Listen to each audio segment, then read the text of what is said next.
सरकारचा उद्देश दिसतो असं मत मंत्री छगन भुजबळ यांनी व्यक्त केलंय।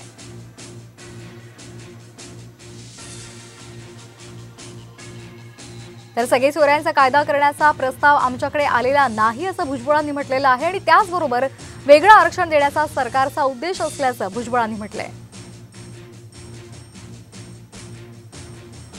जरांगे सांगतात तसंच जर सगळं ऐकायचं असेल आणि जरांगे म्हणतो ओबीसीतच द्या, मग आणखीन वेगळा कायदा करण्याची आवश्यकताच नाही। ज्या अर्थी हा कायदा सरकार करता आहे त्या अर्थी वेगळं आरक्षण मराठा समाजाला देण्याचा स्पष्ट उद्देश याच्यामध्ये सरकारचा दिसतो आहे।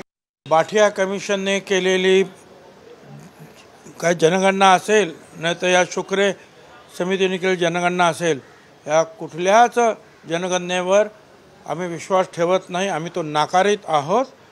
तुम्हाला जर कोण किती समाज आहे या राज्यामध्ये हे नक्की करायचं असेल तर जातीय जनगणना करा।